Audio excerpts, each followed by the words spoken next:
सभी मेरे प्यारे व्यूअर्स का वेलकम है वाईडी के एडिटोरियल क्लास में। मैं हूं अमन बहल। आज सुबह के सेकंड एडिटोरियल से अपनी क्लास को आगे बढ़ाएंगे। द परस्यूट ऑफ असैंज, ये आर्टिकल लिखा हुआ है कैसे एक सच बोलने वाले आदमी के पीछे अमेरिका हाथ धोके पड़ा है पिछले कई सालों से, है ना, जूलियन असैंज के पीछे। शुरू करें। देखो, क्लास के अंदर हम वही काम करते हैं जो रोज़ हमें करना है, और वो काम क्या है? जो आप पढ़ोगे उसमें से ग्रामर को अलग कर दो और वोकैब को अलग कर दो। हर सेंटेंस की ट्रांसलेशन के बाद ग्रामर और वोकैब को अलग से सीखो, इससे आपकी कंप्लीट एग्जाम प्रिपरेशन होती है। तो आज भी उसी काम को करेंगे और जो भी सीखोगे इस क्विज़ पे आपको अप्लाई करना है। मैं क्विज़ आपको दिखा देता हूँ। आज थोड़ा मैंने लेंथी बनाया है, बिल्कुल एग्जाम स्टाइल के अंदर, है ना। क्वेश्चंस 3 है, थोड़ा डिफिकल्ट है, लेकिन अगर आप सीखोगे और इस पर अप्लाई करोगे ना तो इजीली तीनों क्वेश्चंस आप कर पाओगे। वीडियो के लास्ट में इनको लाइव करेंगे। चलिए शुरू करते हैं वीडियो को। आइए कुछ नया सीखते हैं।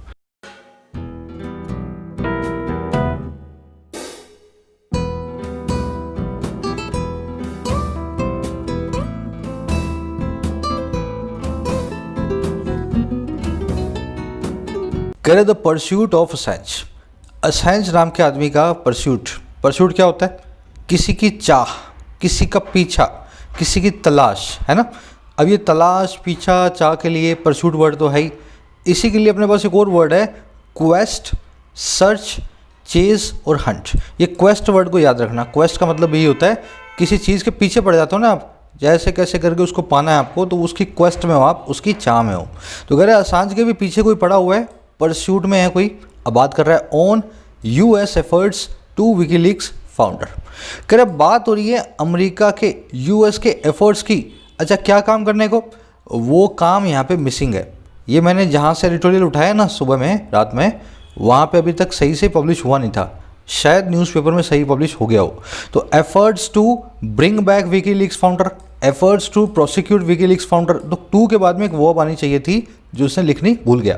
तो कह रहे विकीलीक्स के संस्थापक को, फाउंडर पे कुछ एफर्ट्स हो रहे हैं ताकि उसको पकड़ा जाए या उसको प्रोसिक्यूट किया जाए कोर्ट में। अब ये पूरा किस्सा क्या है ये आपको पता लगेगा इसके टाइटल पैराग्राफ से। तो ध्यान से देखें इसके टाइटल पैराग्राफ को। कह रहे the US must take a more benign view of WikiLeaks and drop Assange's prosecution. कह रहे अमेरिका को मस्ट टेक करना ही चाहिए, लेना ही चाहिए। अच्छा भाई, क्या लेना चाहिए? एक ज़्यादा, एक मोर बिनाइन व्यू को। बिनाइन व्यू क्या होती है? व्यू मतलब नज़रिया, बिनाइन का मतलब है जो काइंड हो, जो दयालु हो, है ना, जो दोस्ताना हो। तो कह रहे अमेरिका को दोस्ताना नज़रिया लेना ही चाहिए विकीलीक्स के लिए, और इसी अमेरिका को मस्ट ड्रॉप कर ही देना चाहिए असैंज के प्रोसिक्यूशन को। असैंज के ऊपर जो कोर्ट केस चलाने का जो इसका ख्वाब है ना, कोर्ट ट्रायल में उसको खड़ा करने का जो ख्वाब है, उसको ड्रॉप कर देना चाहिए। समझ गए? सेंटेंस में देखने वाली चीज़, अमेरिका हमारा सब्जेक्ट, इसकी हैं 2 वर्ब्स। पहली वर्ब है मस्ट टेक, दूसरी वर्ब है एंड कंजंक्शन के बाद मस्ट ड्रॉप। ये बेसिक बिल्डिंग ब्लॉक्स हैं आपके अंडरस्टैंडिंग के, इनको नज़रअंदाज ना करें। सबसे पहला काम आपका यही होता है, वर्ब कौन है और सब्जेक्ट कौन है। मस्ट नाम की हेल्पिंग वर्ब को हमने दूसरी बार नहीं लिखा है क्योंकि हेल्पिंग वर्ब्स को एंड के बाद में रिपीट करने की ज़रूरत नहीं होती। तो यहाँ अपने आप से ही मस्ट फिट हो जाएगा, लिखने की ज़रूरत नहीं है। अब इस सेंटेंस पे देखने वाले वर्ड्स देखो। बिनाइन का मतलब होता है जो काइंड हो, फ्रेंडली हो, बेनेवलेंट हो। बेनेवलेंट बहुत ही अच्छा वर्ड है इसके लिए। इसका बिल्कुल उल्टा होगा, बिनाइन का बिल्कुल उल्टा होगा मैलिग्नेंट। समझ गए ना? बेनेवलेंट का बिल्कुल उल्टा होगा मैलेवलेंट। ये मैंने लिखा नहीं है, लिख देता हूँ, मैलेवलेंट, ठीक है ना। तो बिनाइन और मैलिग्नेंट, बेनेवलेंट और मैलेवलेंट दोनों एक दूसरे के सिनोनिम जो है, एंटोनिम्स है ना। अब एक छोटी सी चीज़, फाइंड और फाउंड वर्ब में मैंने आपको अच्छे से डिफरेंस बताया। आप सभी लोगों को जिनको फाइंड और फाउंड ये डिफरेंस समझ में आ गया है, इस सेंटेंस को आप ट्राई करें। इस सेंटेंस के अंदर मैंने फाइंड और फाउंड के अंदर थोड़ा कन्फ्यूजन किया है, 2 एरर्स इसमें आपको दिखेंगी। सब लोग कोशिश करेंगे। वीडियो के लास्ट में मैं इस कॉन्सेप्ट को फिर से करवाऊंगा, वीडियो के लास्ट में करवाऊंगा पर, है ना। पर तब तक आपको कोशिश करके कमेंट सेक्शन में डाल देना है। सभी लोग ट्राई करें। चलिए अभी देखो, अपने क्या करते हैं, एक समरी लेते हैं। समरी से मालूम चलेगा किस बारे में लिखा हुआ है। ये एक जूलियन असैंज नाम का आदमी है जो कि विकीलीक्स नाम की इंटरनेट वेबसाइट का फाउंडर है। इस विकीलीक्स का काम क्या है? दुनिया भर के सीक्रेट डॉक्यूमेंट्स को सरकारों के लीक करना। अब ये काम तो अपने आप में गलत काम है क्योंकि सरकारों का सरकारें बहुत ज़्यादा गुस्सा हो जाती है ऐसे काम पे, और कॉन्स्टिट्यूशन में भी मौत की सज़ा होती है इस काम को करने की। इसने कुछ ऐसा काम कर दिया कि अमेरिका के बहुत सीक्रेट डॉक्यूमेंट्स दुनिया के सामने आ गए। अब अमेरिका पड़ा है इसके पीछे। लेकिन हमारा एडिटोरियल क्या कह रहा है, कह रहा है उन सीक्रेट डॉक्यूमेंट्स में हमें अमेरिका के काले कर्मों के बारे में पता लगा। वो काले कर्म जिसको अमेरिका भी मान बैठा है कि गलत काम थे, और आज की डेट में अमेरिका ने करने भी बंद कर दिए हैं काफ़ी हद तक। तो कह रहा है अगर ऐसा काम इसने किया है जिससे अमेरिका एक बेहतर देश बना है, तो इसके पीछे नहीं पड़ना चाहिए। इसने काले कर्म भी बताए ना, अमेरिका को मालूम चली अपनी गलतियां, तो अब इसके पीछे ना पड़ के, इसको एक्स्ट्राडाइट ना करवा के, प्रत्यारोपण ना करवा के ब्रिटिश में ही रहने दिया जाए, इसके पीछे ना पड़ के इसको ज़िंदगी अपनी जीने दी जाए। बस यही इसका आर्टिकल का आज का समरी है। आज की टोन है सजेस्टिव, सजेशन दे रहा है अमेरिका को कि विकीलीक्स के फाउंडर के पीछे ना पड़े। आर्टिकल को शुरू कर लेते हैं। पर एक और चीज़, आप किसी भी एग्ज़ाम की प्रिपरेशन कर रहे हो, एसएससी की कर रहे हो, बैंक की कर रहे हो, रेलवेज़ की कर रहे हो, यूपीएससी कर रहे हो, अगर आप टेस्ट सीरीज़ बाय करते हैं तो टेस्ट सीरीज़ आपको मिलेंगी अफोर्डेबल प्राइस पे परीक्षा ऐप से। YET50 कोड आपको लगाना है, हर टेस्ट सीरीज़ का 50% ऑफ आपको मिल जाएगा। जैसे आप एसएससी की कर रहे हो, आप बैंक की कर रहे हो, रेलवेज़ की कर रहे हो, तो आपको 50% ऑफ कैसे लेना है ये मैं आपको बता देता हूँ। आप जाएंगे गूगल प्ले स्टोर पे, परीक्षा ऐप को डाउनलोड करेंगे। कुछ इस तरह की ऐप है। डाउनलोड करने के बाद अपना OTP पासवर्ड सब लगा लेने के बाद आपको चूज़ करना है अपने एग्ज़ाम्स को। जैसे मैंने यहाँ पे बैंकिंग कर लिया, एसएससी कर लिया, यूपीएससी कर लिया। इस चूज़ करने के बाद आपको इस तरह का इंटरफेस मिलेगा। यहाँ पे ऊपर आप सिलेक्ट कर सकते हैं, एसएससी की जगह बैंक, जो लगाना चाहें वहाँ सिलेक्ट कर सकते हैं, ठीक है ना। अब जैसे मैंने एसएससी चूज़ किया हुआ है तो मैं आगे गया, नीचे जाके रिकमेंडेड टेस्ट सीरीज़ में मैंने CHSL की टेस्ट सीरीज़ को खोल लिया। अब इस टेस्ट सीरीज़ में मुझे दिख रहे हैं 25 पेपर 279 के, लेकिन ये प्राइस पे नहीं करना है अपने को क्या करना है, CHSL के 279 के प्राइसेस को लेने के लिए YET50 कोड को लगाना है। पे एट वंस करना और YET50 कोड लगाना। जैसे ही लगाओगे, अप्लाई करोगे, यही पेपर आपको मिल जाएंगे 140 रुपये में। इसी तरह से आप किसी भी पेपर को 50% ऑफ पे YET50 कोड याद रखें, इसको लगा के आप ले सकते हैं। परीक्षा ऐप का लिंक डिस्क्रिप्शन में है, आप जाकर के वहाँ से डाउनलोड कर सकते हैं, वीडियो के कमेंट सेक्शन में भी है। शुरू करने वाले हैं। Carried the decision by a British district जज to block the extradition of Julian Assange to the US on the grounds of his mental health is a temporary setback to America's efforts to try the WikiLeaks founder under its law on spying charges. Piece by piece, word by word पढ़ेंगे। कह रहे जो decision है, जो फैसला है, अच्छा भाई किसके द्वारा, एक ब्रिटिश डिस्ट्रिक्ट जज के द्वारा। अच्छा किस चीज़ का फैसला, कि ब्लॉक किया जाए, रोका जाए। अच्छा किसको रोका जाए, एक्स्ट्राडिशन को, प्रत्यारोपण को। एक्स्ट्राडिशन होता है किसी कैदी को, किसी प्रिजनर को एक देश से दूसरे देश के हवाले करना। तो कह रहे जो डिसीजन है ना इसकी इंग्लैंड की एक जज का, जो कि जिन्होंने ब्लॉक कर दिया इसको, एक्स्ट्राडिशन को जूलियन असांज नाम के इस आदमी के, और जो होना था US को, है ना, अमेरिका को। अच्छा ब्लॉक क्यों किया, ग्राउंड्स पे किया, आधारों पे किया। अच्छा आधार क्या था, उसकी मेंटल हेल्थ का, उसकी दिमागी हालत का। कह रहे ये जो डिसीजन है ना, जो हमारा सब्जेक्ट भी है, कह रहे ये डिसीजन है क्या है भाई, एक टेम्परेरी सेटबैक, एक टेम्परेरी सा यूँ समझ लें आप, झटका फेलियर का, है ना। सेटबैक का मतलब होता है फेलियर से आने वाला शॉक। तो कह रहे एक टेम्परेरी सा शॉक है, एक टेम्परेरी सा फेलियर है अमेरिका के एफर्ट्स के लिए, अमेरिका की उन कोशिशों के लिए जो हैं ट्राई करने की, जो है प्रोसिक्यूट करने की। ट्राई करने का मतलब होता है किसी पे कोर्ट केस चलाना, जो है कोर्ट केस चलाने की विकीलीक्स के फाउंडर पे, और किसके लिए, किसके अंडर, इसके लॉ के अंडर, इसके कानून के अंडर, और चार्जेज हैं उसके ऊपर स्पाइंग के, जासूसी के। देखो मैंने पीस बाय पीस तोड़ा है, अब मैं एक बार साथ में जोड़ रहा हूँ सारा का सारा, फिर अपने इसके स्पेशल वर्ड्स को देखेंगे। करेक्ट डिसीजन एक जज का जो ब्लॉक करने का है एक्स्ट्राडिशन को जूलियन असांज का अमेरिका की तरफ, और इस आधार पे को आधार है उसकी मेंटल हेल्थ का। करे जो डिसीजन है अपने आप में एक टेम्परेरी सा सेटबैक है, अपने आप में एक टेम्परेरी सा नाकामयाबी का झटका है अमेरिका के उन एफर्ट्स के लिए जो है ट्राई करने का, केस चलाने का विकीलीक्स फाउंडर पे, इनके लॉ के अंडर, और किस चार्जेस पे, स्पाइंग चार्जेस पे, जासूसी के चार्जेस पे। वर्ड देखने वाले, सब्जेक्ट वो आपने पकड़ लिया है ना, डिसीजन की वर्ब है इस। ग्राउंड का मतलब होता है आधार, इसको आप बेसिस भी बोलते हैं और प्रीमाइस भी बोलते हैं ना। ग्राउंड मतलब आधार। एक्स्ट्राडिशन मतलब होता है किसी चीज़ का ट्रांसफ़र, खासकर लोगों का। जब आप किसी को बंदी बना लेते हैं, प्रिजनर बना लेते हैं, तब जो कंट्री उसकी मांग कर रही होती है वहाँ तक आप उसको भेजते हैं। This process is called extradition. Spying का मतलब होता है जासूसी, सर्विलेंस। इसके लिए एक बहुत अच्छा वर्ड है अपने पास, एस्पिनाज। एस्पिनाज, इसका मतलब है कहीं पे जासूसी करना। सेटबैक मतलब नाकामयाबी से आने वाला शॉक, फेलियर का झटका, है ना, shock of failure is called setback. चलिए आगे बढ़ते हैं। करे इन हर रूलिंग जज Vanessa Baraitser said the mental condition of Mr Assange is such that it would be oppressive to extradite him to the US. कह रहा है अपनी रूलिंग के अंदर, रूलिंग मतलब डिसीजन, ये जो डिसीजन है ना इसका फैसले का सिनोनिम है रूलिंग। अपने फैसले के अंदर जज साहब ने ऐसा कहा कि जो दिमागी हालात है, मेंटल कंडीशन है मिस्टर असांज का, वो ऐसा है कि इज सच दैट कि ये बड़ा ही ऑपरेसिव होगा, ये बड़ा ही निर्दयी काम होगा, बड़ा ही खूंखार काम होगा कि उसको एक्सट्राडिट कर दिया जाए अमेरिका की तरफ, है ना। तो इनका कहना यही था कि दिमागी कंडीशन इनकी बिल्कुल भी ठीक नहीं है, अगर इनको वहाँ भेजा तो काम हो जाएगा गलत। समझ गए ना सेंटेंस। ऑपरेसिव का मतलब होता है ब्रूटल, अपने आप में बहुत ही निर्दयी, है ना, जंगली, खूंखार। चलिए आगे बढ़ते हैं। कह रहा while it is small victory for his lawyers and supporters their fight to prevent his extradition and secure his freedom is far from over. कह रहे जहाँ ये छोटी सी विक्ट्री है, जहाँ ये स्मॉल विक्ट्री है, उसके लॉयर्स के लिए और सपोर्टर्स के लिए, उसके वकीलों के लिए और उसको सपोर्ट करने वाले लोगों के लिए, कह रहे जहाँ ऐसा है, हुआ क्या, कह रहे उनकी जो फाइट है ना, उनकी जो लड़ाई है, जंग है, कि प्रिवेंट किया जाए उसके एक्सट्रेडिशन को, कि रोका जाए उसके प्रत्यारोपण को और महफूज किया जाए उसकी फ्रीडम को, उसकी आज़ादी को।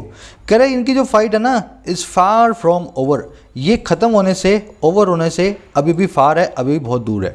तो कह रहे भले ही थोड़े टाइम के लिए जूलियन असांज जो है अमेरिका के चंगुल से बच गया, कह रहे स्मॉल विक्ट्री है, लेकिन अभी भी उसकी आज़ादी बहुत दूर है, इससे उसको आज़ाद होने का कोई भी जो है ना पॉसिबिलिटी नहीं दिख रहा। सिंपल सेंटेंस है, सब्जेक्ट वो पकड़ रहे हो, फाइट की वर्ब है इज, इट की वर्ब है इज। कह रहे जज barrister has blocked his extradition only on medical grounds because she thought his possible detention in isolation in the US would likely result in A suicide attempt. कह रहे जो जज barrister है ना, जिनका नाम है बैरिस्टर, ये जज साहब, इन्होंने ब्लॉक किया, इन्होंने रोका है ना, इसके एक्सट्रेडिशन को, इसको अमेरिका भेजने को, महज और महज मेडिकल ग्राउंड्स पे, सिर्फ और सिर्फ जो मेडिकल आधार पे। कह रहे क्योंकि उन्होंने ऐसा सोचा कि अगर उनका जो पॉसिबल डिटेंशन है, जो उनका संभावित वहाँ पे गिरफ्तारी है ना, और कहाँ पे, आइसोलेशन में बिल्कुल अलग थलग होकर के, और कहाँ पे, अमेरिका में। कह रहे ये जो डिटेंशन है ना, जो इनको लगता है होगा ही होगा, कह रहे हो सकता है लाइकली रिजल्ट करे, हो सकता है इसका नतीजा निकले, और क्या निकले, एक सुसाइड अटेम्प्ट। तो इन जज साहब ने ये बोला कि इसकी दिमागी कंडीशन बिल्कुल भी ठीक नहीं है, अगर ये अमेरिका गया, और अमेरिका जो अक्सर ऐसे लोगों के साथ करता है वो इसके साथ हुआ, है ना, इसको डिटेन किया गया और अलग थलग रखा गया, तो ये आदमी सुसाइड कर लेगा, ऐसी कगार पे है। अभी सेंटेंस में देखने वाले वर्ड्स, डिटेंशन मतलब किसी को निषेध बोलते हैं इसको, आप किसी को पकड़ के रख लेते हो, ना जाने देते हो, ना आने देते हो, ना मिलने देते हो किसी से, है ना, उसी के घर में पकड़ लेते हो, ऐसा समझो। तो कई बार उसको अपने बोलते हैं डिटेंशन, अरेस्ट जैसा ही होता है। इसके लिए अपने पास वर्ड है बहुत अच्छा, कन्फाइनमेंट, कन्फाइनमेंट और इंटरमेंट, इन दोनों का मतलब होता है डिटेंशन। थोड़ा सा अरेस्ट से डिफरेंट होता है ना, गिरफ्तारी से डिफरेंट होता है। आइसोलेशन होता है बिल्कुल अलग थलग, इसका एक वर्ड अपने पास सेक्लूजन, सेक्लूजन, है ना, आइसोलेशन या सेक्लूजन। चलिए आगे बढ़े। कह रहे आज मैंने आरसी के क्वेश्चन बनाया है, एक आपने देखा होगा, तो ये पढ़ रहे हो ना, इसी के ऊपर आरसी बेस्ड है, ध्यान से सोचना, जो मैं बता रहा हूँ आपको आरसी पे लगाना है वो। कह रहे she rejected the defence lawyers arguments that Mr Assange's prosecution was politically motivated and violated his rights to free expression. अब इन जज साहब ने रिजेक्ट कर दिया इस डिफेंस लॉयर के आर्गुमेंट को, इन जज साहब ने नहीं माना असांज के जो लॉयर है उसके इस दलील को, आर्गुमेंट को, दैट वो ये कि असांज का जो प्रोसिक्यूशन है, असांज के ऊपर जो कोर्ट केस है वो पॉलिटिकली मोटिवेटेड है, वो सियासी तौर पे जो है ना आगे बढ़ रहा है, मोटिवेटेड है, और वो वायलेट भी करता है उसके राइट्स को, जो है फ्री एक्सप्रेशन का, जो है अपने एक्सप्रेशन करने के राइट का, है ना, आपके उस हक का जिसमें आपको बोलने की आज़ादी होती है। तो कह रहे इन दोनों बातों को, इन दोनों आर्ग्यूमेंट्स को इस जज साहब ने रिजेक्ट कर दिया, बोल दिया गलत बात है ये, ठीक है।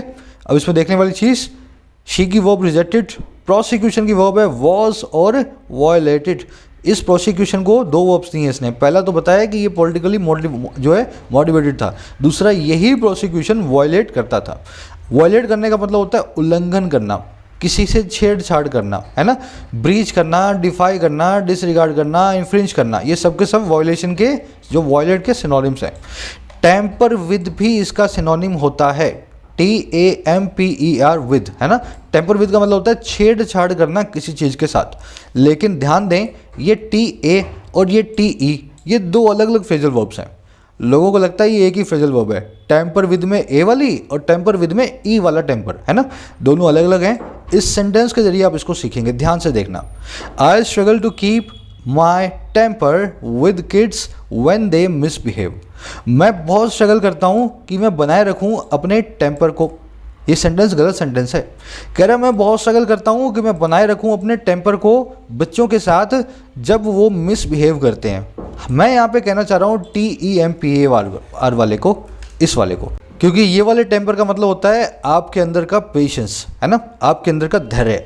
मुझे बड़ी स्ट्रगल होती है कि मैं अपना धैर्य बनाए रखूं किड्स के साथ जब वो मिसबिहेव करते हैं। तो ये ऐसे यूज़ होता है। धैर्य किसके साथ बनाए रखना है? बच्चों के साथ। और कौन से बच्चे? जब शरारत करते हैं, समझ गए ना। तो ये टेम्पर विद होता है।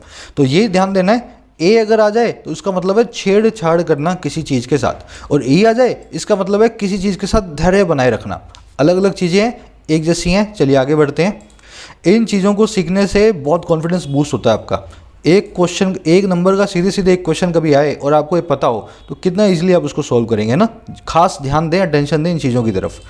कर she also observed that his conduct took him outside the role of investigative journalism, agreeing with the US authorities assertion on WikiLeaks. कह रहा उसने ये भी ऑब्जर्व किया, ये भी माना इस जज साहब ने कि जो कॉन्डक्ट था ना, जो व्यवहार था इस जूलियन असांज का, वो ले गया उसको बाहर, आउटसाइड उस भूमिका के जो है इन्वेस्टिगेटिव जर्नलिज्म। जर्नलिज्म मतलब पत्रकारिता, इन्वेस्टिगेटिव मतलब जिसमें इन्वेस्टिगेशन हो। ऐसा जर्नलिज्म आप करें जिसमें आप सच की तलाश करें, है ना, आगे से आगे बढ़ करके। तो कह रहे इसने ऑब्जर्व किया कि जूलियन असांज का जो काम है ना, वो इन्वेस्टिगेटिव जर्नलिज्म से तो बहुत ही आगे चला गया है ना, बहुत ही एक्सट्रीम है वो। अच्छा, ये कैसे ऑब्जर्व किया इन्होंने? अग्री करते हुए, मानते हुए, सहमत होते हुए US अथॉरिटीज़ के साथ, विद द US अथॉरिटीज़, उनके असर्शन के साथ, है ना। और किसके ऊपर? विकीलीक्स के ऊपर। तो US अथॉरिटी के कुछ असर्शंस हैं, कुछ एलिगेशंस हैं, कुछ आरोप हैं, उनसे अग्री करते हुए उसने बोल दिया कि भाई इन्वेस्टिगेटिव जर्नलिज्म से बहुत आगे का काम किया है इस जूलियन असांज नाम के आदमी ने। समझ गए? इसका कहने का मतलब ये है कि इस जज ने भी माना कि गलत काम करके बैठा है जूलियन असांज, सिर्फ पत्रकारिता नहीं कर रहा, इसने देश को भी नुकसान पहुंचाया है। सेंटेंस में देखने वाली चीज़ है, सेंटेंस का सब्जेक्ट है शी, वर्ब है ऑब्जर्व्ड। जब ये ऑब्जर्व कर रही थी तभी ये अग्री भी कर रही थी। दोनों काम साइमल्टेनियसली हो रहे थे। तो पहले काम को हमने मेन वर्ब बनाया V2 देके, दूसरे काम को वर्ब की ING फॉर्म बनाया प्रेजेंट पार्टिसिपल साइमल्टेनियस सेक्शन। खाना खाते हुए मैं टीवी देख रहा था, अग्री होते हुए ये ऑब्जर्व कर रही थी। ध्यान दे इस स्ट्रक्चर को, वर्ब की ING फॉर्म प्रेजेंट पार्टिसिपल है यहाँ पे, है ना। चलिए आगे बढ़े, सिंपल है। कह रहा mister Assange who is wanted in the US on multiple charges of breaking espionage laws and conspiring to hack a military computer has repeatedly defended his organization's operations, terming them public interest journalism। अब देखो ये Assange का जो है ना पहलू बताएगा। Assange का क्या कहना है? कह रहे जो असांज नाम के आदमी है ना, जो कि वांटेड भी हैं, जो कि जिनकी तलाश भी की जा रही है। वांटेड होते हैं ना जब आप, तो आप जो है कानूनन जो है आपको भगोड़ा घोषित किया गया है।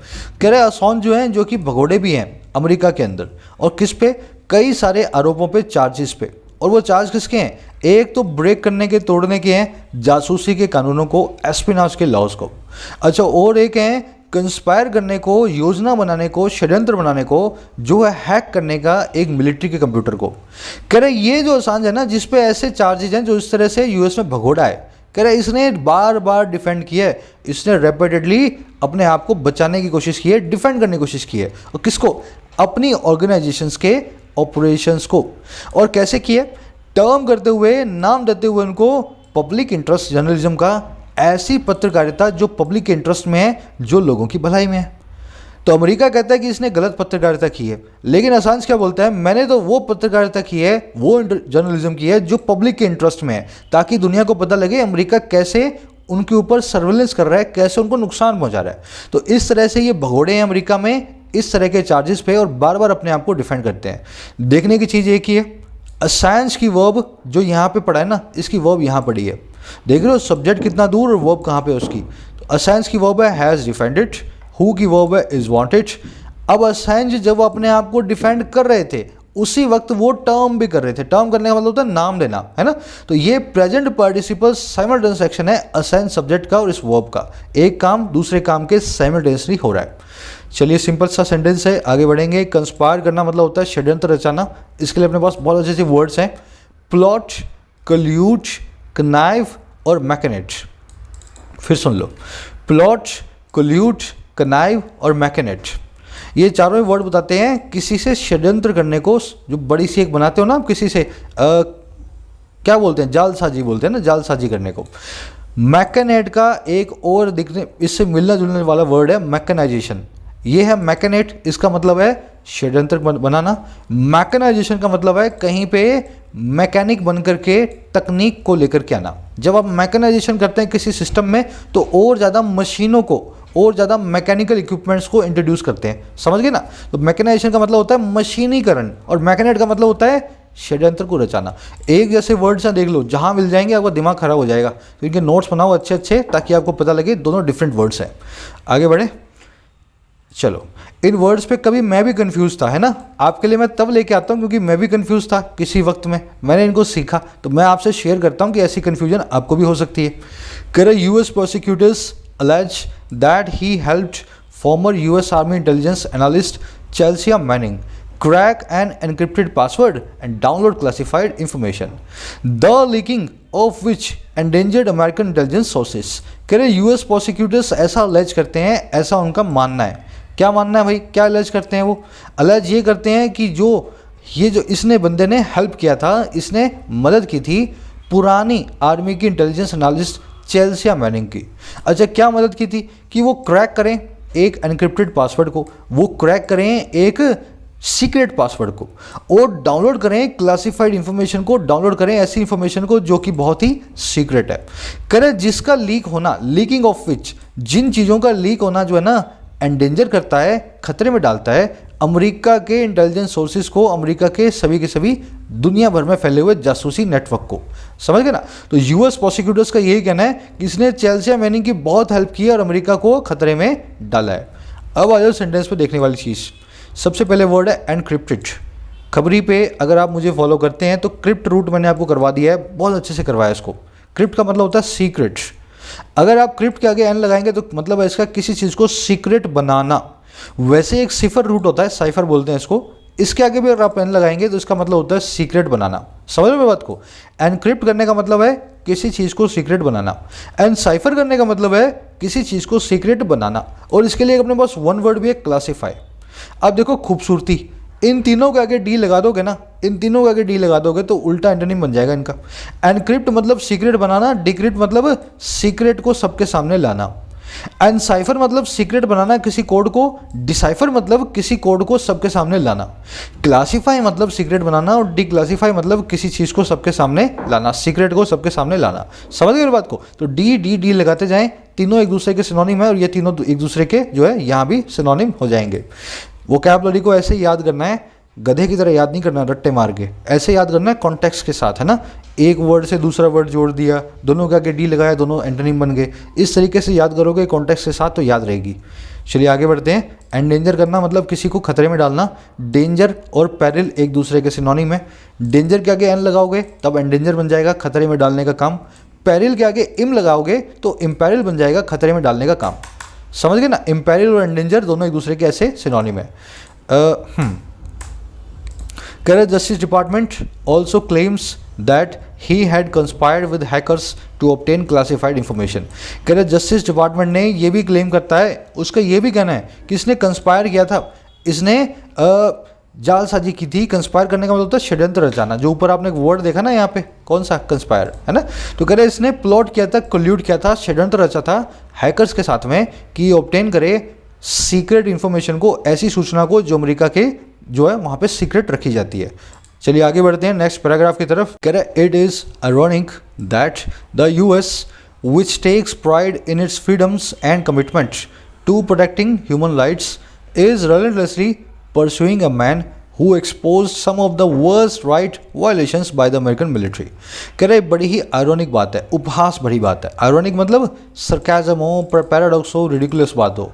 कह रहे बड़ी बेवकूफ़ी और उपहास भरी बात है कि अमेरिका वो अमेरिका जो कि लेता है प्राइड, वो अमेरिका जिसको दम भरता है, जिसको बहुत सारा जो है ना प्राइड है इस चीज़ में, और किस में, अपनी फ्रीडम्स में और कमिटमेंट में। और काय का कमिटमेंट है? प्रोटेक्ट करने का ह्यूमन राइट्स को।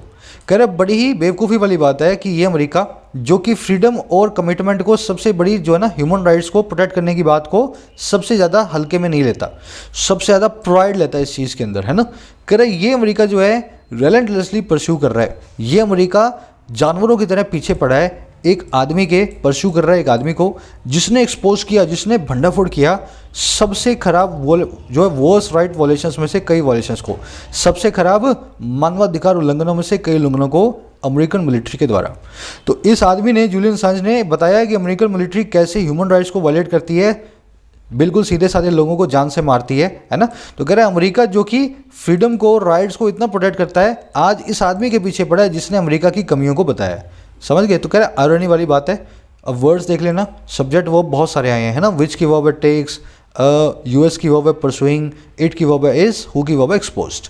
आयरनिक होती है हर वो चीज़ जो सरकास्टिक हो, है ना। ये सारे सिनोनिम है आयरनिक के, उपहास भरी चीज़ के लिए बोलते हैं। रेलेंटलेसली मतलब जो कि एकदम पीछे ही पड़ जाए, खूंखार होके, इसको आप रूथलेसली भी बोल सकते हैं। एडवर्ब है रेलेंटलेसली, है ना। एक्सपोज करना मतलब भंडाफोड़ करना, रिवील करना, अनअर्थ करना। चलिए आगे बढ़ते हैं। कमिटमेंट के बाद में टू लगा हुआ है, फिर भी वर्ब की आईएनजी फॉर्म आ रही है। अब कमेंट में मत पूछना सर क्यों आ गया, 20 फ्रेज याद करो और अपने कमेंट्स, अपने अभी के अभी नोट्स खोलो। मैंने आपको 20 ऐसे फ्रेज बताए हैं जिसमें लास्ट में टू आता है और उनके बाद में वर्ब की आईएनजी फॉर्म आती है। हैबिचुअल टू, कमिटमेंट टू, है ना, accustom to, critical to, with a view to, ये सब के बाद में वर्ब की आईएनजी फॉर्म आना लाजमी है। करें until WikiLeaks released the classified documents that Miss Manning downloaded, the world believed that the July 2007 killings of a dozen Iraqis, including 2 Reuters staffers, happened in a firefight with a US aircrew. करें जब तक until WikiLeaks ने release नहीं किया, जब तक WikiLeaks ने release नहीं किया क्लासिफाइड डॉक्यूमेंट्स को, सीक्रेट डॉक्यूमेंट्स को, जिसको मिस मैनिंग ने डाउनलोड किया था, कह रहे जब तक इस काम को नहीं हुआ ना, ये काम नहीं हुआ, दुनिया ये मानती थी, वर्ल्ड बिलीव करता था कि जुलाई 2007 में जो 1 दर्जन इराकियों की किलिंग है, जिसमें 2 रूटर्स के स्टाफर्स भी शामिल है। रूटर्स मतलब एक न्यूज़पेपर एजेंसी समझो, और स्टाफर मतलब इसके पर्सनल, इसके जो है कर्मचारी। तब तक दुनिया यही मानती थी कि 2007 में इन 12 लोगों की जो हत्या है, किलिंग है, वो हुई है एक फायर फाइट में, वो हुई है एक गोलीबारी में। और किसके साथ? यूएस के एयर क्रू के साथ, यूएस की एक एयरफोर्स की टुकड़ी के साथ। तो अभी तक 2007 तक हम ऐसा माना करते थे। समझ गए? अब हुआ क्या, ये आगे बताएगा। इस सेंटेंस में देखने वाली चीज़ें देखेंगे। अनटिल वाला कॉन्सेप्ट मैंने आपको कई बार करवाया है, आज इस कॉन्सेप्ट को थोड़ा सा और आगे लाता हूँ मैं। अनटिल को थोड़ा और एडवांस लेवल पे ला रहा हूँ। सब लोग पहले इस सेंटेंस को सही करने की कोशिश करें। सिंपल सा रूल मैंने इसमें वॉयलेट किया है, सब लोग एक बार कोशिश करें, फिर मैं वो रूल तो आपको बताऊंगा ही, उस रूल से थोड़ा और आगे आएंगे आज। चलो, the kid didn't move until his mom didn't return back. इस बैक को निकाल देना, डिडंट रिटर्न कर देना। कह रहे बच्चा मूव नहीं किया, बच्चा बिल्कुल भी नहीं हिला जब तक उसकी माँ वापस नहीं लौट आई। माँ ने बोला होगा बेटा यहाँ से मत हिलना, वो हिला भी नहीं, बिल्कुल मूव नहीं किया जब तक माँ रिटर्न नहीं हुई। अब इस सेंटेंस में दिक्कत क्या है? अनटिल का मतलब होता है जब तक ऐसा ना हो, जब तक ऐसा ना हो। अगर जब तक ऐसा ना हो, इसमें ना ऑलरेडी आ चुका है। अगर इसमें ना आ चुका है तो यहाँ पे इसके बाद में कभी भी नेगेटिव सेंटेंस नहीं आएगा। ध्यान देना, इसके पहले की बात नहीं हो रही, इसके साथ में जो क्लोज लगा है ना, उसके अंदर कभी भी नेगेटिव सेंटेंस नहीं आएगा। तो मुझे डिड नॉट की जगह लगा, यहाँ पे नॉट निकाल देना है और इसको डिड रिटर्न कर देना है। अब डिड आपको पता है अफर्मेटिव सेंटेंस में लिखा नहीं जाता, तो हम जो है इसकी वर्ब के अंदर ही वर्ब की सेकंड फॉर्म बना देंगे और इस हेल्पिंग वर्ब को निकाल देंगे। तो इस तरह से सेंटेंस सही होगा। The kid did not move until his mom returned. अब ध्यान देना, इसको मैं शुरू में भी ला सकता हूँ, इसको मैं शुरू में भी ला सकता हूँ। अब इसका पोस्टमार्टम कर रहा हूँ मैं, अच्छे से ध्यान से समझना। यहाँ पे मैं शुरू में लाया और कोमा लगा के इसको मैंने बाद में लिख दिया। ऐसा भी कर सकता हूँ, इनका ऑर्डर आप चेंज कर सकते हैं। अब एक चीज़ का ध्यान देना, ये डिड नॉट है ना, डिडंट है डिड नॉट, इसमें से नॉट निकाल के आप अनटिल के पहले रख सकते हैं। ये अपने आप में एक नेगेटिव एडवर्ब होती है, नॉट अनटिल। क्या होती है? Negative adverb. आप इस सेंटेंस को ऐसा भी लिख सकते हैं, not until his mom return the kid did move. अब इसको डिड को फिर हटा दो, क्योंकि हेल्पिंग वर्ब को नहीं लिखा जाता अफर्मेटिव सेंटेंस में, किड मूव्ड। ठीक है, समझ लो मेरी बात को। मैंने क्या किया, मैंने अनटिल को शुरू में लाया और नॉट को इसमें से निकाल के नॉट यहाँ लगा दिया और नॉट अनटिल से सेंटेंस को लिखा। इसको कहते हैं सेंटेंस ट्रांसफॉर्मेशन, आजकल बहुत आ रही है एग्जाम में। अब ध्यान देना, नॉट अनटिल एक नेगेटिव एडवर्ब है। अगर ये नेगेटिव एडवर्ब है तो सेंटेंस में इन्वर्जन करेगी, लेकिन ये एक ऐसी नेगेटिव एडवर्ब है जो कि यहाँ पे इन्वर्जन नहीं करेगी बल्कि इस वाले क्लोज में करेगी। मैं यहाँ पे लिखूंगा डिड द किड मूव। समझ गए? हेल्पिंग वर्ब को सेंटेंस के सब्जेक्ट से पहले लिखना कहलाता है इन्वर्जन करना। नॉट अनटिल एक ऐसी एडवर्ब है जो कि सेंटेंस के सब्जेक्ट से पहले हेल्पिंग वर्ब को ले आएगी, लेकिन उस क्लोज को जो अनटिल से नहीं जुड़ा हुआ। ये मैंने आपको गोल्डन ग्रामर सीरीज के अंदर, ग्रामर पोर्शन के अंदर पार्ट नंबर 20 में करवाया हुआ है। एक काम करते हैं, ये ग्रामर की वीडियो 19 नंबर और 20 नंबर मैं आज कम्युनिटी पोस्ट में डालूंगा, सब लोग इसको कोशिश करें। ये सबकी सब ऐसी नेगेटिव एडवर्ब्स हैं पार्ट 2 में जो अपने बाद में आने वाले क्लोज को इन्वर्स करती हैं, है ना। Not until, not since, only after, only when, only by, only if. हल्के में मत लेना, जब कभी एग्जाम में आएगा ना तब मुंह ताकोगे और सोचोगे सर ने समझाया था एक बार, पता नहीं क्या समझाया था। दोनों वीडियोस बहुत ही इंपॉर्टेंट हैं, यहाँ ऊपर भी डाल रहा हूँ और आज के अंदर आपको कम्युनिटी पोस्ट में भी दोनों वीडियोस मिल जाएंगी, इन्वर्जन कैसे करना होता है। चलिए आगे बढ़ते हैं। देखो, रूल सीख लोगे ना एक बार लॉजिक के साथ, फिर ज़िंदगी भर याद रहेगा वो। तो हमेशा रूल के पीछे भागो, बेसिक अंडरस्टैंडिंग के पीछे भागो। But video footage by WikiLeaks showed the air crew laughing after they killed 12 innocent people. कह रहा लेकिन जो वीडियो फुटेज आई ना विकीलीक्स के द्वारा, इसने शो किया कि ये जो एयर क्रू लाफ कर रहा था, हंस रहा था जब इन्होंने मारा था, किल किया था 12 इनोसेंट पीपल को। तो ये कोई फाइट वाइट नहीं हुई, ये फर्जी इनकाउंटर था। इन्होंने 12 लोगों को मारा और मज़े मज़े में, और मारा कैसे, गोलीबारी करके, है ना। और मारने के बाद हंस भी रहे थे। तो कह रहा है ये विकीलीक्स की वीडियो फुटेज ने बताया। तो कह रहा है इसने बहुत भलाई का काम किया है, सही काम किया अमेरिका के काले कर्मों को सबको दिखा के। कह रहा WikiLeak files also expose the killing of hundreds of Afghan civilians by US forces. कह रहे इसकी फाइल्स ने ये भी एक्सपोज किया किसको, हत्याओं को, हजारों या जो है 100 सैकड़ों अफगान सिविलियंस की, अफगानिस्तान के नागरिकों की। और किसके द्वारा, अमेरिका की फोर्सेस के द्वारा। अमेरिका वहाँ घुसा, वहाँ के लोगों को मारने भी लगा, गोलियां भी चलाने लगा। ये फाइल्स में साफ साफ इस जूलियन असांज ने पूरी दुनिया को बताया था, एक्सपोज किया था। कह रहे these were incidents the US had swept under the carpet and WikiLeaks had undoubtedly done public service. कह रहे ये ऐसे इंसिडेंट्स थे, ये ऐसी घटनाएं थी जिनको अमेरिका ने स्वीप अंडर द कारपेट किया था। ये एक फ्रेजल वर्ब होती है, एक इडियम होती है, किसी चीज़ को कारपेट के नीचे घुसा देना, किसी चीज़ को छुपा लेना, दुनिया के सामने ना आने देना, है ना। तो कह रहे ये वो इंसिडेंट्स हैं जिनको अमेरिका ने दबा करके रखा हुआ था, छुपा करके रखा हुआ था। और विकीलीक्स ने बिना किसी डाउट के पब्लिक सर्विस को किया है, पूरी दुनिया को बताया है अमेरिका कैसे गलत काम करता है। और कैसे किया विकीलीक्स ने काम, allowing the questioning of the conduct of the war by the world supreme military power. ये किया है अलाउ करते हुए, हमें इजाज़त देते हुए कि हम सवाल उठाएं व्यवहार पे, कॉन्डक्ट पे, वॉर के, है ना, लड़ाइयों के, जंगों के। और वो जंग है जो दुनिया की सबसे पावरफुल मिलिट्री पावर के द्वारा होती है, अमेरिका के द्वारा होती है। तो विकीलीक्स ने सबको इजाज़त दी कि अब सवाल उठाओ क्यों अमेरिका जाकर के किसी दूसरे देश में इस तरह के काम करता है, वॉर भी करता है और सिविलियंस को मारता है। तो ये पब्लिक सर्विस का काम है। समझ गए सेंटेंस को।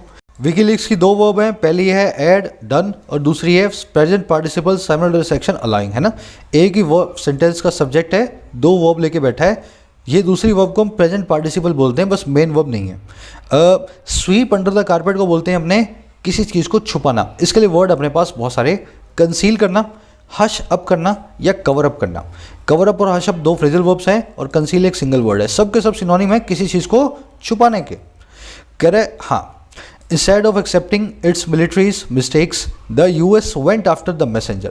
कह रहे बजाय एक्सेप्ट करने के अपनी फौज की मिस्टेक्स को, अमेरिका पीछे पड़ गया उस मैसेंजर के, उस पैगाम लाने वाले के।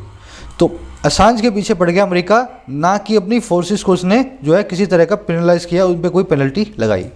कह रहा इन the US sensitive or leaked information published by the news media is protected under the First Amendment. A reason why the Obama administration decided against prosecuting WikiLeaks. कह रहे अमेरिका में सेंसिटिव और लीक्ड इन्फॉर्मेशन होती है ना, जो America में sensitive और चोरी छुपे निकली हुई इन्फॉर्मेशन होती है और जो पब्लिश होती है किसी न्यूज़ मीडिया के द्वारा, कह रहे ये प्रोटेक्टेड है, ये छुपी हुई है या ये महफूज है, और किसके अंदर, फर्स्ट अमेंडमेंट के अंदर, वहाँ के पहले संविधान संशोधन के अंदर। कह रहे यही वो रीज़न है क्यों ओबामा एडमिनिस्ट्रेशन ने डिसाइड किया कि वो प्रोसिक्यूट नहीं करेंगे, डिसाइड अगेंस्ट किया है ना, प्रोसिक्यूट नहीं करेंगे विकीलीक्स को। तो कह रहे अमेरिका के अंदर ऐसा एक संविधान संशोधन है जिसमें किसी भी आदमी को ऐसी इंफॉर्मेशन देने के लिए प्रोसिक्यूट नहीं किया जाए। इसकी वजह से ओबामा एडमिनिस्ट्रेशन ने इनको प्रोसिक्यूट नहीं भी किया। यहाँ पे इंफॉर्मेशन की वो जो है ना वर्ब है इज, ये प्रोटेक्टेड गलत से हो गया है, वर्ब को आपको यहाँ पे मार्क करना है पिंक कलर में। करे but the Trump administration reverse tag, करे लेकिन ट्रम्प के प्रशासन ने पूरे टैग को, पूरी अप्रोच को, पूरे कोर्स को, पूरे पाथ को रिवर्स कर दिया। ओबामा तो कह रहा था कि भाई विकीलीक्स वाले इस बंदे को अपने सज़ा नहीं देंगे। जैसे ही ट्रम्प आया इसने बोला कि भाई नहीं नहीं, ओबामा की बात गलत है, पूरे रास्ते को इसने रिवर्स कर दिया, यू टर्न मार के विकीलीक्स के पीछे पड़ गया। टैग का मतलब देख लेना, कोर्स, अप्रोच या रास्ता। करे the new Biden led government must rethink its predecessors approach. कर अब जो नई गवर्नमेंट आएगी ना बाइडन के द्वारा, जो है जिसकी अगुवाई में होगी बाइडन, है ना, करे इस नई गवर्नमेंट को फिर से थिंक करना चाहिए, फिर से सोचना चाहिए अपने प्रेडेसेसर की अप्रोच को, ट्रंप नाम के अपने पूर्वज सरकार की अप्रोच को। प्रेडेसेसर मतलब आपसे पहले रहने वाला। प्रेडेसेसर आपका एंसेस्टर भी हो सकता है, आपका पूर्वज भी हो सकता है, एंटीसीडेंट भी हो सकता है, प्रिकर्सर भी हो सकता है। तो कह रहे बाइडन की एडमिनिस्ट्रेशन को सोचना है कितनी सही थी ट्रंप की अप्रोच। कह रहे it is unfortunate that a fresh bail application filed by mister Assange lawyers was rejected by British जज ऑन वेडनेसडे। कह रहे बड़ी ही अनफॉर्चुनेट बात है, बड़ी ही दुर्भाग्य वाली बात है कि एक नई बेल की एप्लीकेशन जो फाइल की गई थी जूलियन असांज के लॉयर्स के द्वारा, कह रहे इसको रिजेक्ट किया गया इस ब्रिटिश जज के द्वारा वेडनेसडे को। तो इसने क्या बोला, बेल तो हम नहीं देंगे, अमेरिका को भले नहीं दे रहे इसको, लेकिन रहेगा ये जेल में ही, है ना, इसको हम बेल नहीं देने वाले हैं। रिजेक्ट हो गई वो एप्लीकेशन। कह रहे the British legal system should take a benign view of his condition and cause. कह रहे ब्रिटिश के लीगल सिस्टम को, इंग्लैंड के कानूनी ढांचे को लेना ही चाहिए एक काइंड व्यू को, एक बिनाइन व्यू को, उसकी कंडीशन की और उसके कोज की। जो काम इसने किया है भलाई का किया है, धर्म का काम किया है, इसी कंडीशन को भी देखना है, अच्छी व्यू लेकर के इसको घर जाने के लिए जो है ना दे देनी चाहिए इजाज़त। समझ गए होंगे आई थिंक, थोड़ा डिफिकल्ट था। अब आपको पढ़ाने के बाद मुझे लगा कि कई कुछ स्ट्रक्चर्स जो हैं इसमें काफ़ी अजीब अजीब सी थी, है ना। मैं पढ़ता हूँ तब मुझे मालूम नहीं चलता है। चलो आ जाओ अपने क्विज़ की तरफ। एक शेयर देना जरूर से वीडियो को। अब अपने क्विज़ की तरफ आते हैं। शेयर और लाइक्स बहुत मैटर करते हैं आपके, है ना, लाइक दे दिया करो, कंजूस मत बना करो। किससे शुरू करूँ, फर्स्ट सेकंड थर्ड तीन है अपने पास। एक काम करता हूँ, मैं फर्स्ट से शुरू करता हूँ। I didn't lose my temper with her until she pushed me beyond my forbearance. मैंने अपना लूज़ नहीं किया टेम्पर, मैंने अपना जो टेम्पर का मतलब बताया ना मैंने आपको, पेशेंस, मैंने अपना पेशेंस उसके साथ में लूज़ नहीं किया। जब तक नहीं किया जब तक उसने पुश नहीं किया मुझे मेरी फॉरबेरेंस के पार। फॉरबेरेंस का मतलब होता है मेरा धैर्य, है ना, मेरी सहन करने की सीमा। जब तक उसने मुझे इसके पार तक नहीं धकेला ना, तब तक मैंने लूज़ नहीं किया। जब उसने मुझे धकेला उसके बाद ही मैंने अपना टेम्पर उसके साथ में लूज़ किया। समझ गए। इस सेंटेंस को ट्रांसफॉर्म करना है, मुझे क्या करना है, अनटिल को, नॉट अनटिल को शुरू में लाना है। तो इस वाले क्लोज को मैं लाऊंगा शुरू में, ठीक है। अब अपने पास ऑप्शन 4, ध्यान से देखते हैं इनमें से कौन सा ऑप्शन सही है।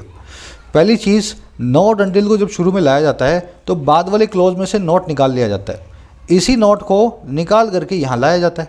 समझ लो मेरी बात को। अगर यहाँ से नॉट निकालना है और यहाँ लाना है तो यहाँ पे नॉट क्या कर रहा है, नहीं आएगा ना। तो मुझे यहाँ पे नॉट वाले सेंटेंस को चूज़ नहीं करना है। तो या तो बी आंसर है, या सी आंसर है, डी आंसर है, तीनों में नॉट नहीं आ रहा।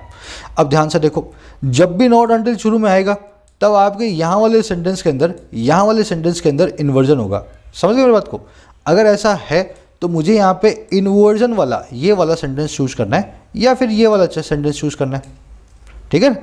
नॉट अनटिल शुरू में आया तो बाद वाले सेंटेंस में इन्वर्जन होगा। तो डिड आई लूज ही मुझे लिखना है। तीसरी चीज़, अनटिल के साथ में कभी नॉट तो आता ही नहीं, तो यहाँ वाले क्लोज में तो नॉट आ ही नहीं सकता। नॉट अनटिल के साथ में ना इस क्लोज में नोट आएगा ना इस क्लोज में नोट आएगा। समझ गए मेरी बात को। तो यहाँ पे डिड नॉट पुश है, ये गलत है। यहाँ पे पुश्ड वाला ये वाला सही है, सी मेरा आंसर है। समझ गए ना, क्यों, क्योंकि यहाँ पे नॉट नहीं आना चाहिए जो कि आया हुआ है, ये गलत बात हो गई, इस नोट की वजह से गलत हो गया। दूसरा, यहाँ पे इन्वर्जन होना चाहिए, इन्वर्जन नहीं हो रहा है, तो ये भी दोनों गलत है। तो सी मेरा आंसर है, यहाँ पे इन्वर्जन, यहाँ पे बिना नॉट के। जब तक उसने मुझे पुश नहीं किया तब तक मैंने अपना टेम्पर लूज नहीं किया। तो इसको बोलते हैं सेंटेंस ट्रांसफॉर्मेशन। ऐसे आप करेंगे। अब इसमें देखनी है ट्रू स्टेटमेंट। इनमें से सही स्टेटमेंट कौन सी है चारों में से? पहली स्टेटमेंट है ओबामा एडमिनिस्ट्रेशन ने परस्यू किया था विकीलीक्स फाउंडर को। गलत बात है। ओबामा एडमिनिस्ट्रेशन ने नहीं, ट्रंप एडमिनिस्ट्रेशन ने इसके पीछे पड़े थे। वो ओबामा ने तो डिसाइड किया था कि इसके पीछे नहीं पड़ेंगे। पहली स्टेटमेंट अपने आप में फॉल्स है। हमें ट्रू ढूंढनी है ना, पहली फॉल्स है। दूसरी देखो, द ब्रिटिश जज consider the acts of mister Assange as investigative journalism. British जज ने माना कि जो एक्ट है, कारनामा है मिस्टर असांज का, वो इन्वेस्टिगेटिव जर्नलिज्म है। नहीं माना। ब्रिटिश जज ने माना कि ये उसकी बाउंड्रीज के पार है। ट्रंप जो जूलियन असांज है, इसने जो काम किया है इन्वेस्टिगेटिव जर्नलिज्म की परिभाषा से बहुत आगे और बहुत बड़ा काम है, तो इसने नहीं माना। तो इस वजह से बी भी हमारा फॉल्स स्टेटमेंट है। तीसरा देख लो, Mr Assange has been extradited to the US. Mr Assange को यूएस को सौंप दिया गया है। गलत बात है। इसका एक्स्ट्राडिशन नहीं हुआ है क्योंकि जज साहब ने मना बोल दिया है। चौथा देख लो, द ब्रिटिश जज block the extradition of mister Assange only on medical ground. बिल्कुल ठीक बात है। सिर्फ और सिर्फ मेडिकल ग्राउंड पे ही इन्होंने ब्लॉक किया है इनके प्रत्यारोपण को, एक्स्ट्राडिशन को। चौथा वाला सेंटेंस अपने आप में करेक्ट सेंटेंस है। ठीक है ना। अगर आर्टिकल पूरा पढ़ा है तो अच्छे से पता लग गया होगा डी वाला सही है। ए बी सी तीनों के अंदर हम उल्टी बात कर रहे हैं। लास्ट सेंटेंस देख लो, जो आपने कमेंट सेक्शन में डाला उससे मैच भी करना। The man who found Ali Baba is nowhere to be founded nowadays. इस सेंटेंस में दो एरर है। पहली एरर है, ये फाउंड यहाँ पे इस्टेब्लिश करने के लिए लगा है। जिस आदमी ने अली बाबा को इस्टेब्लिश किया, इस्टेब्लिश करने के लिए हमारे पास वर्ब होती है फाउंड, फाउंडेड, फाउंडेड। तो यहाँ पे सेकंड फॉर्म यूज़ करनी है, इस वाले फाइंड की नहीं करनी है ना। इस फाइंड का मतलब होता है ढूंढना, सर्च करना। तो यहाँ पे अली बाबा को इस्टेब्लिश करने की बात हो रही है, सेकंड फॉर्म यूज़ करनी है। तो फाउंड ये वाला नहीं बल्कि ये वाला फाउंड आएगा, फाउंडेड। तो मुझे यहाँ पे ईडी लगाना है। ठीक। जिस आदमी ने अली बाबा का संस्थापक था, कह रहे वो आजकल कहीं भी पाया नहीं जाता है, nowhere to be found. आजकल कहीं भी उसको तलाश नहीं किया जा सकता है ना, गुमा हुआ है वो। तो यहाँ पे टू बी प्लस में वर्ब की थर्ड फॉर्म आएगी, टू बी प्लस में वर्ब की थर्ड फॉर्म आएगी, लेकिन वो ये सर्च वाली आएगी ना कि इस्टेब्लिश वाली आएगी। तो मुझे फाउंडेड की जगह फाउंड करना है। चलिए मुलाकात लूँगा अगली वीडियो में। थोड़ी लंबी होगी आज की वीडियो, लेकिन कॉन्सेप्ट बहुत सारे थे। आप लास्ट वाला क्विज मिस कर दिया करो जिन लोगों को वीडियो लंबी लगती है। इससे वीडियो आपके लिए 5-10 मिनट छोटी हो जाएगी, है ना। चलिए तब तक के लिए साइनिंग आउट।